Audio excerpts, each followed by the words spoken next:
While digging into my own family history, I came across a very interesting figure. I have noticed there is a lot of people where I live with the last name Ball. I never really thought much about it, just another common last name I see regularly in the area. I also have the Ball name in my family, so it always caught my attention.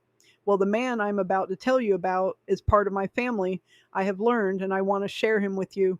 On August 26, 1836, Mary Catherine Hess Ball, the wife of Methodist preacher Reverend George Ball, Jr., gave birth to her ninth child. They named him Jesse Cornelius Ball. He was raised in Balltown Holler near River Mountain in Russell County, Virginia. At the time, no one could have imagined that this child would grow up to leave such a lasting imprint on Southwest Virginia, Appalachia, and beyond. On December 28, 1854, Cornelius married Nancy Cook, the daughter of Henry and Polly Cook. They quickly began raising a large family.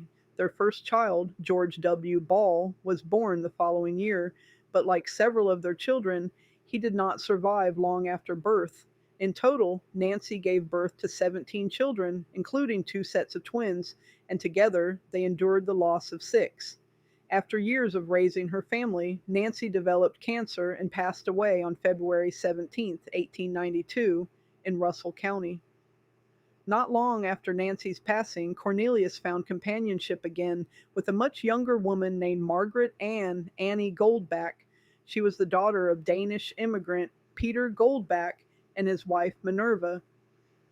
Annie was born on March 9, 1873, and died on January 28, 1937. She was 37 years younger than Cornelius when they married on March 1, 1895. Later that same year, in December, they welcomed their first child together, a son named Alden. Cornelius also took in and raised his grandson, Mordecai Street. When Mordecai reached adulthood, he was shot and killed by a neighbor during a drunken quarrel. Sometime later, the man responsible came to Cornelius asking for forgiveness.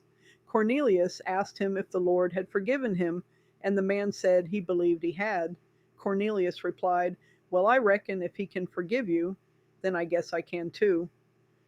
By trade, Cornelius was a carpenter and a farmer, though like many men of that time, he worked wherever he was needed.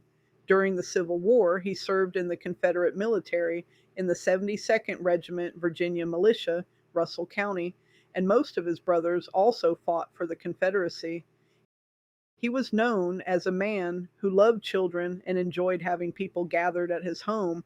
No one ever left his house hungry. The Ball and Hess families were also known for their strong longevity. Aside from a couple of the boys, the average lifespan of George and Mary C. Hess children was around 85 years, which was remarkable for that era. Several lived even longer. James Harvey Ball reached 102. Cornelius lived to be 95. Noah George reached 94, and Daniel B. Ball lived to 88. Cornelius had a brother named Moses who died in 1863 during the Civil War from typhoid fever. He had also been shot during the war, and a handkerchief had to be pulled through the wound. Because of that loss, Cornelius refused to allow Annie to name any of their sons after Moses until their last boy was born, and only then did he finally agree. Moses was also the name of Cornelius' great-grandfather, Moses Ball Sr. In his later years, Cornelius, known to many as Pa, had a long white beard that reached down to his waist and suffered from uncontrollable shaking caused by palsy.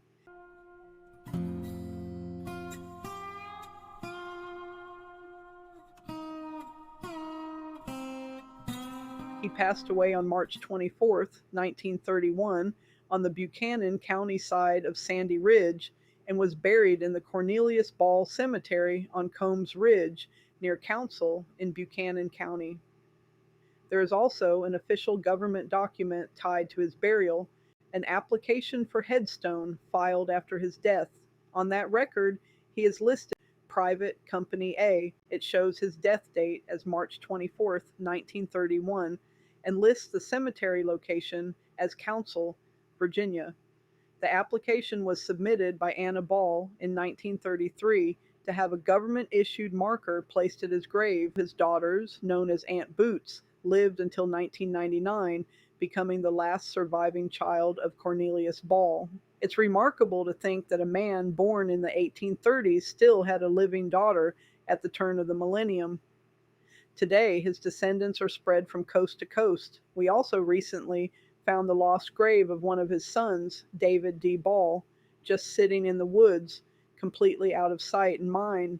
This story shows how one man can leave a lasting mark through a life built on hard work and determination. He died at 100 years old with 29 children, 21 still living at the time. His death was listed as old age, and his burial site remains unknown.